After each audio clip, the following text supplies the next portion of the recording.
Chapter 7. In the House of Tom Bombadill. The four hobbits stepped over the wide stone threshold and stood still, blinking.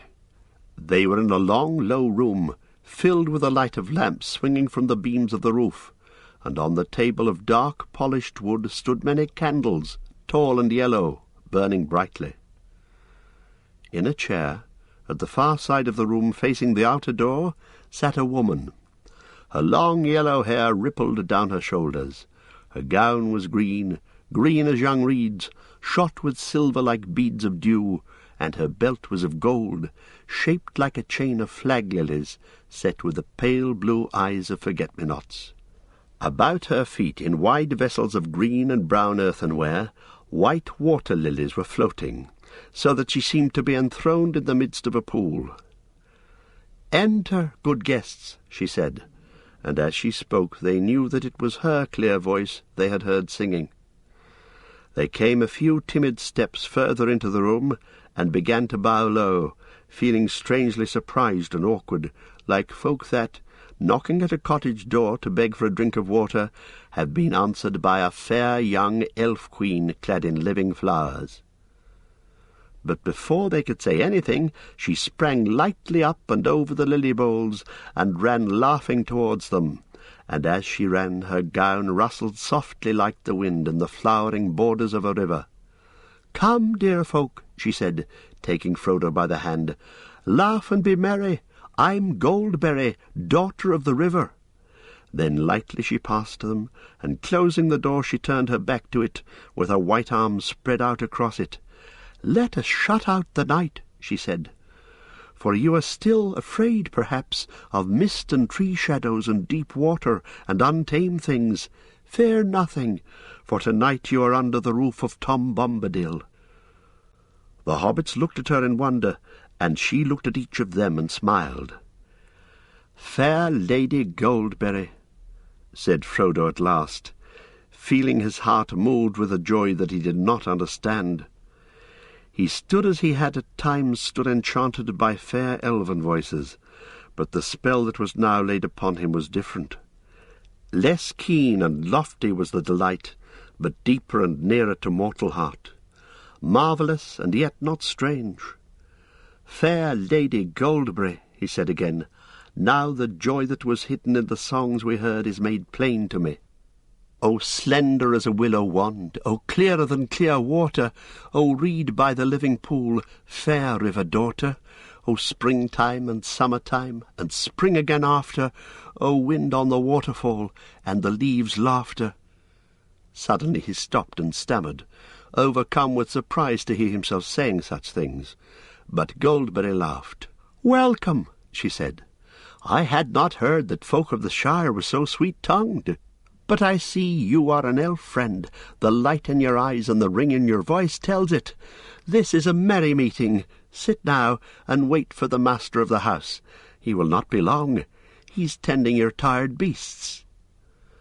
The hobbit sat down gladly in low rush-seated chairs, while Goldberry busied herself about the table, and their eyes followed her, for the slender grace of her movement filled them with quiet delight. From somewhere behind the house came the sound of singing. Every now and again they caught among many a derry-doll and a merry-doll and a ring-a-ding-dillo the repeated words, "Old Tom Bombadill is a merry fellow, bright blue his jacket is, and his boots are yellow." "Fair lady," said Frodo again after a while, "tell me, if my asking does not seem foolish, who is Tom Bombadill?" "He is," said Goldberry, staying her swift movements and smiling. Frodo looked at her questioningly. "He is as you have seen him," she said in answer to his look. "He is the master of wood, water, and hill." "Then all this strange land belongs to him?" "No, indeed," she answered, and her smile faded. "That would indeed be a burden," she added in a low voice, as if to herself. "The trees and the grasses and all things growing or living in the land belong each to themselves. Tom Bombadil is the master. No one has ever caught old Tom walking in the forest, wading in the water, leaping on the hilltops under light and shadow. He has no fear. Tom Bombadil is master. A door opened, and in came Tom Bombadil. He had now no hat, and his thick brown hair was crowned with autumn leaves. He laughed, and going to Goldberry, took her hand. "Here's my pretty lady," he said, bowing to the hobbits. "Here's my Goldberry, clothed all in silver green, with flowers in her girdle. Is the table laden? I see yellow cream and honeycomb, and white bread and butter, milk, cheese, and green herbs, and ripe berries gathered. Is that enough for us? Is the supper ready?" "It is," said Goldberry, "but the guests perhaps are not." Tom clapped his hands and cried, "Tom, Tom, your guests are tired, and you had near forgotten. Come now, my merry friends, and Tom will refresh you. You shall clean grimy hands, and wash your weary faces, cast off your muddy cloaks, and comb out your tangles." He opened the door, and they followed him down a short passage and round a sharp turn.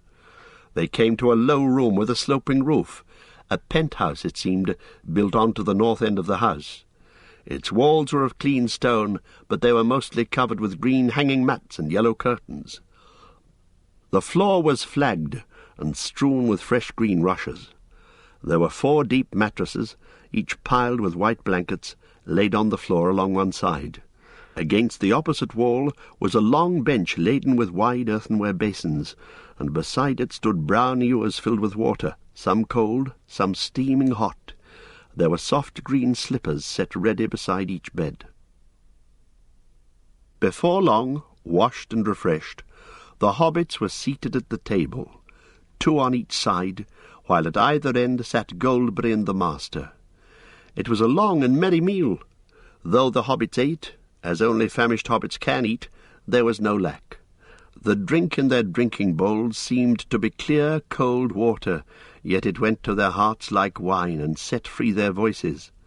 The guests became suddenly aware that they were singing merrily, as if it was easier and more natural than talking. At last Tom and Goldberry rose and cleared the table swiftly. The guests were commanded to sit quiet, and were set in chairs, each with a footstool to his tired feet. There was a fire in the wide hearth before them, and it was burning with a sweet smell, as if it were built of applewood. When everything was set in order, all the lights in the room were put out, except 1 lamp and a pair of candles at each end of the chimney-shelf. Then Goldberry came and stood before them, holding a candle, and she wished them each a good night and deep sleep.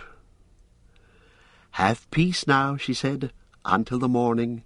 Heed no nightly noises, for nothing passes door and window here, save moonlight and starlight and the wind off the hilltop. Good night." She passed out of the room with a glimmer and a rustle. The sound of her footsteps was like a stream falling gently away downhill over cool stones in the quiet of night. Tom sat on a while beside them in silence, while each of them tried to muster the courage to ask one of the many questions he had meant to ask at supper. Sleep gathered on their eyelids. At last Frodo spoke. "Did you hear me calling, master, or was it just chance that brought you at that moment?" Tom stirred like a man shaken out of a pleasant dream. What?" said he. "Did I hear you calling? Nay, I did not hear. I was busy singing. Just chance brought me then, if chance you call it. It was no plan of mine, though I was waiting for you. We heard news of you, and learned that you were wandering. We guessed you'd come ere long down to the water. All paths lead that way, down to Withywindle. Old Grey Willow Man, he's a mighty singer, and it's hard for little folk to escape his cunning mazes. But Tom had an errand there that he dared not hinder." Tom nodded, as if sleep was taking him again, but he went on in a soft singing voice. "I had an errand there, gathering water lilies, green leaves and lilies white, to please my pretty pretty lady, the last ere the year's end, to keep them from the winter, to flower by her pretty feet till the snows are melted. Each year at summer's end I go to find them for her, in a wide pool deep and clear far down with the windle. There they open first in spring, and there they linger late. By that pool long ago I found the river daughter, fair young Goldberry, sitting in the rushes. Sweet was her singing then, and her heart was beating. He opened his eyes and looked at them with a sudden glint of blue. "And that proved well for you, for now I shall no longer go down deep again along the forest water, not while the year is old, nor shall I be passing old man Willow's house this side of springtime, not till the merry spring, when the river daughter dances down the withy path to bathe in the water." He fell silent again, but Frodo could not help asking one more question, the one he most desired to have answered. "Tell us, master," he said, "about the Willow Man. What is he? I've never heard of him before." "No, don't," said Merry and Pippin together, sitting suddenly upright. "Not now, not until the morning." "That is right," said the old man. "Now is the time for resting. Some things are ill to hear when the world's in shadow. Sleep till the morning light, rest on the pillow, heed no nightly noise, fear no grey willow." And with that he took down the lamp and blew it out, and grasping a candle in either hand he led them out of the room. Their mattresses and pillows were soft as down, and the blankets were of white wool. They had hardly laid themselves on the deep beds and drawn the light covers over them before they were asleep. In the dead night, Frodo lay in a dream without light. Then he saw the young moon rising. Under its thin light there loomed before him a black wall of rock, pierced by a dark arch like a great gate. It seemed to Frodo that he was lifted up, and passing over he saw that the rock wall was a circle of hills, and that within it was a plain, and in the midst of the plain stood a pinnacle of stone, like a vast tower, but not made by hands. On its top stood the figure of a man. The moon, as it rose, seemed to hang for a moment above his head, and glistened in his white hair as the wind stirred it. Up from the dark plain below came the crying of fell voices and the howling of many wolves. Suddenly a shadow, like the shape of great wings, passed across the moon. The figure lifted his arms, and a light flashed from the staff that he wielded. A mighty eagle swept down and bore him away. The voices wailed and the wolves yammered. There was a noise like a strong wind blowing, and on it was borne the sound of hooves, galloping, galloping, galloping from the east. "Black riders," thought Frodo as he wakened, with the sound of the hooves still echoing in his mind. He wondered if he would ever again have the courage to leave the safety of these stone walls. He lay motionless, still listening, but all was now silent, and at last he turned and fell asleep again, or wandered into some other unremembered dream. At his side Pippin lay dreaming pleasantly, but a change came over his dreams, and he turned and groaned. Suddenly he woke, or thought he had waked, and yet still heard in the darkness the sound that had disturbed his dream. Tip-tap, squeak! The noise was like branches fretting in the wind, twig fingers scraping wall and window. Creak, creak, creak! He wondered if there were willow trees close to the house, and then suddenly he had a dreadful feeling that he was not in an ordinary house at all, but inside the willow, and listening to that horrible dry creaking voice laughing at him again. He sat up and felt the soft pillows yield to his hands, and he lay down again relieved. He seemed to hear the echo of words in his ears. "Fear nothing. Have peace until the morning. Heed no nightly noises." Then he went to sleep again. It was the sound of water that Merry heard falling into his quiet sleep, water streaming down gently, and then spreading irresistibly all round the house into a dark, shoreless pool. It gurgled under the walls, and was rising slowly but surely. "I shall be drowned," he thought. "It will find its way in, and then I shall drown." He felt that he was lying in a soft, slimy bog, and springing up he set his foot on the corner of a cold, hard flagstone. Then he remembered where he was and lay down again. He seemed to hear, or remember hearing, "Nothing passes doors or windows save moonlight and starlight and the wind off the hilltop." A little breath of sweet air moved the curtain. He breathed deep and fell asleep again. As far as he could remember, Sam slept through the night in deep content, if logs are contented. They woke up, all four at once, in the morning light. Tom was moving about the room, whistling like a starling. When he heard them stir, he clapped his hands and cried, "Hey, come, merry doll, dearie doll, my hearties!" He drew back the yellow curtains, and the hobbits saw that these had covered the windows, at either end of the room, one looking east and the other looking west. They leapt up refreshed. Frodo ran to the eastern window, and found himself looking into a kitchen garden, grey with dew. He had half expected to see turf right up to the walls, turf all pocked with hoof-prints. Actually his view was screened by a tall line of beams on poles, but above and far beyond them the grey top of the hill loomed up against the sunrise. It was a pale morning. In the east, behind long clouds like lines of soiled wool stained red at the edges, lay glimmering deeps of yellow. The sky spoke of rain to come, but the light was broadening quickly, and the red flowers on the beans began to glow against the wet green leaves.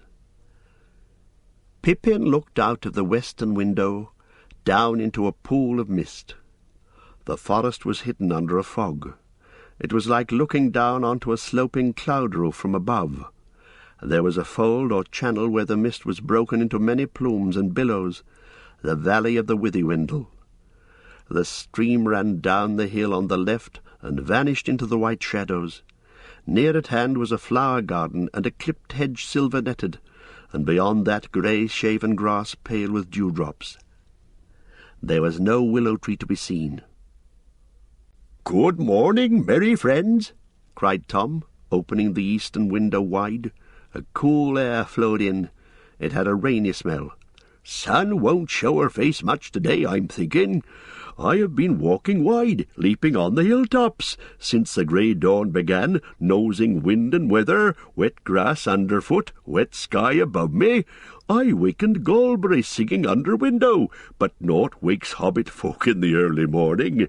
In the night little folk wake up in the darkness, and sleep after light has come. Ring-a-ding-dillo!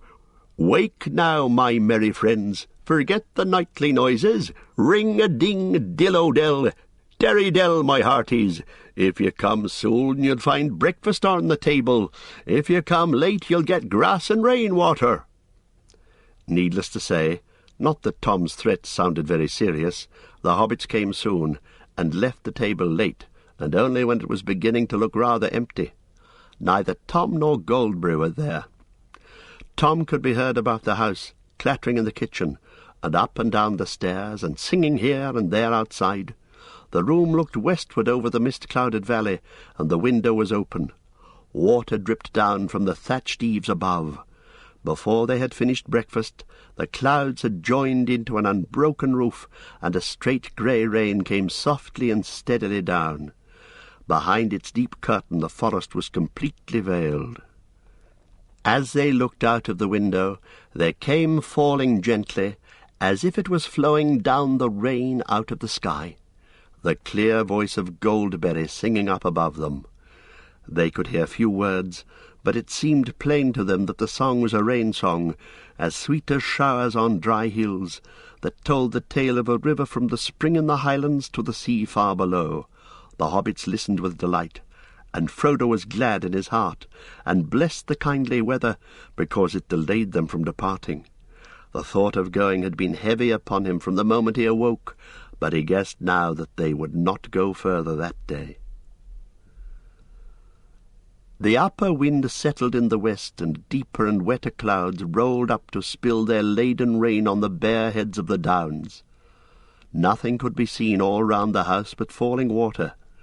Frodo stood near the open door and watched the white chalky path turn into a little river of milk and go bubbling away down into the valley.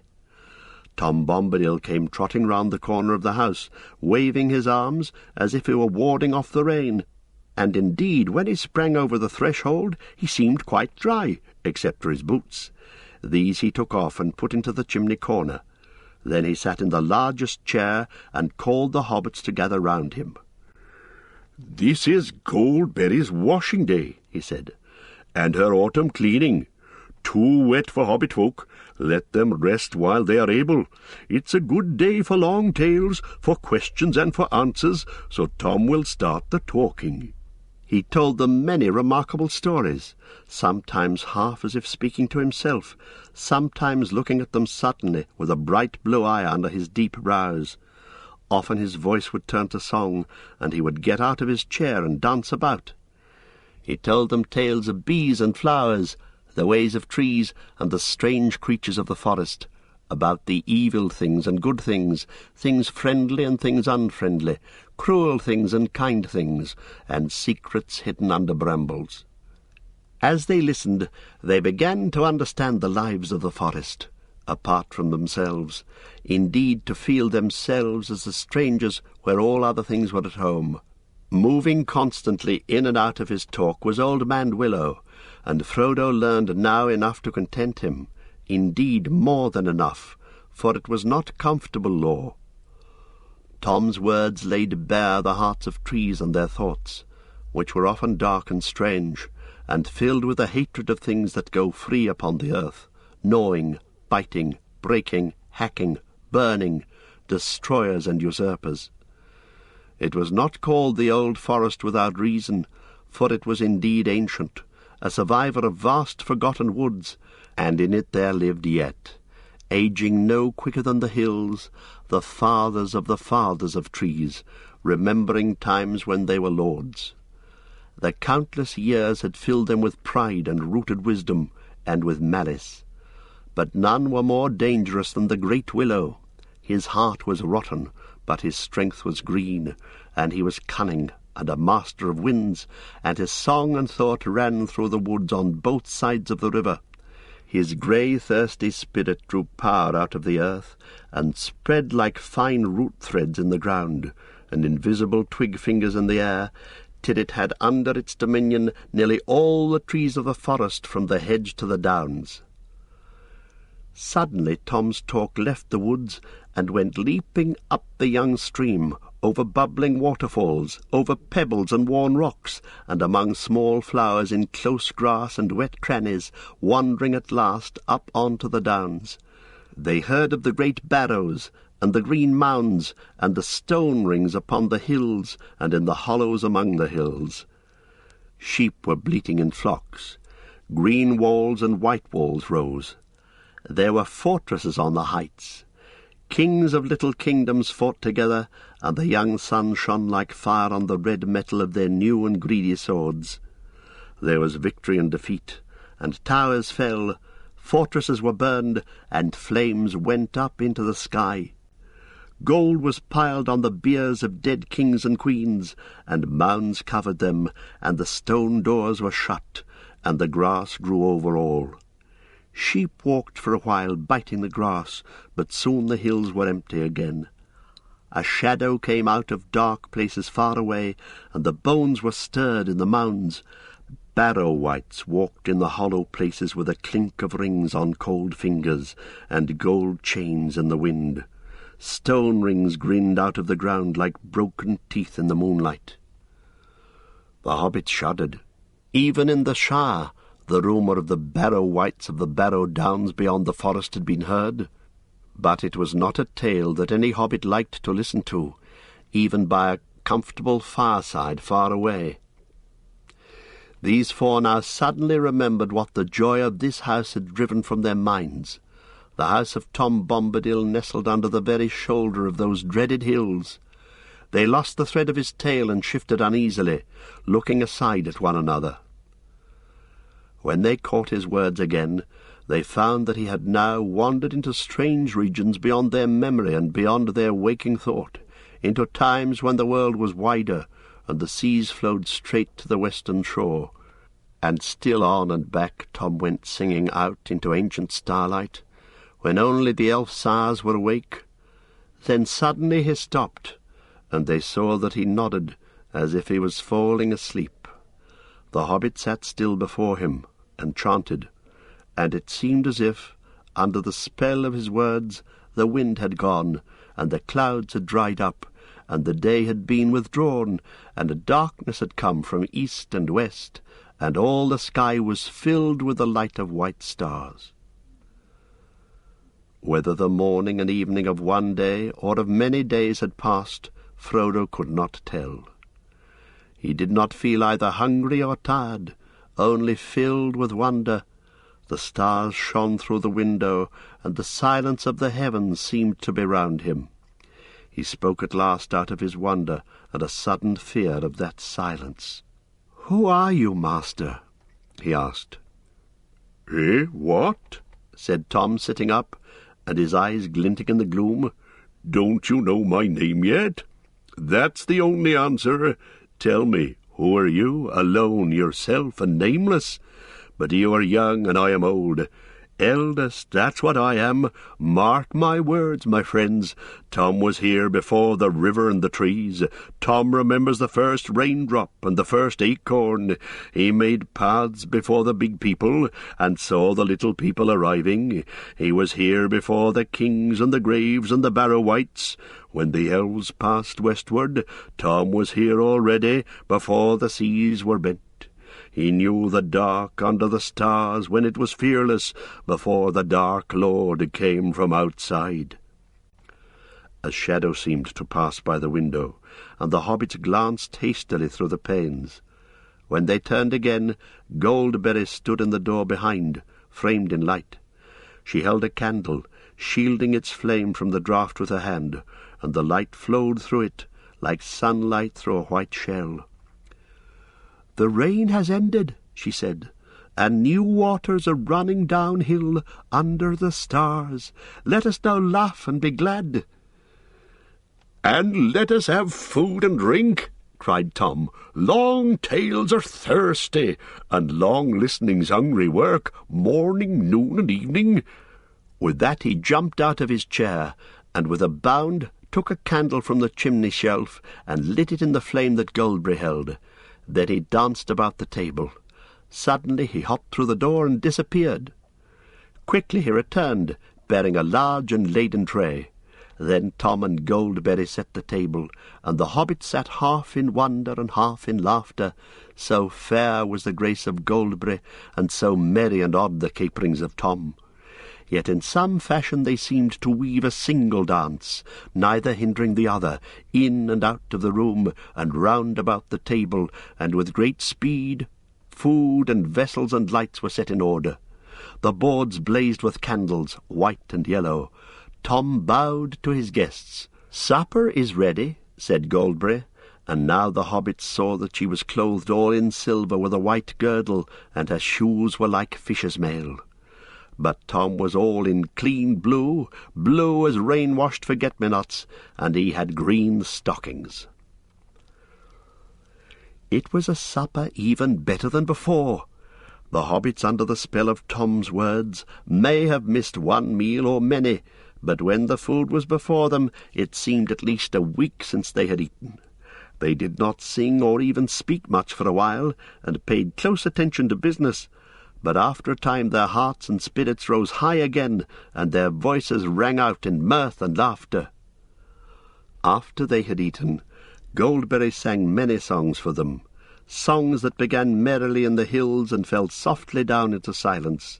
And in the silences they saw in their minds pools and waters wider than any they had known, and looking into them they saw the sky below them and the stars like jewels in the depths. Then once more she wished them each good night, and left them by the fireside. But Tom now seemed wide awake, and plied them with questions. He appeared already to know much about them and all their families, and indeed to know much of all the history and doings of the Shire, down from days hardly remembered among the hobbits themselves. It no longer surprised them, for he made no secret that he owed his recent knowledge largely to Farmer Maggot, whom he seemed to regard as a person of more importance than they had imagined. "There's earth under his old feet, and clay on his fingers, wisdom in his bones, and both his eyes are open," said Tom. It was also clear that Tom had dealings with the elves, and it seemed that in some fashion news had reached him from Gildor concerning the flight of Frodo. Indeed, so much did Tom know, and so cunning was his questioning, that Frodo found himself telling him more about Bilbo and his own hopes and fears than he had told before even to Gandalf. Tom wagged his head up and down, and there was a glint in his eyes when he heard of the riders. "Show me the precious ring," he said suddenly in the midst of the story, and Frodo, to his own astonishment, drew out the chain from his pocket, and unfastening the ring, handed it at once to Tom. It seemed to grow larger as it lay for a moment on his big brown-skinned hand. Then suddenly he put it to his eye and laughed. For a second the hobbits had a vision, both comical and alarming, of his bright blue eye gleaming through a circle of gold. Then Tom put the ring round the end of his little finger and held it up to the candlelight. For a moment the hobbits noticed nothing strange about this. Then they gasped. There was no sign of Tom Bombadil disappearing. Tom laughed again, and then he spun the ring in the air, and it vanished with a flash. Frodo gave a cry, and Tom leaned forward and handed it back to him with a smile. Frodo looked at it closely, and rather suspiciously, like one who has lent a trinket to a juggler. It was the same ring, or looked the same, and weighed the same, for that ring had always seemed to Frodo to weigh strangely heavy in the hand. But something prompted him to make sure. He was perhaps a trifle annoyed with Tom for seeming to make so light of what even Gandalf thought so perilously important.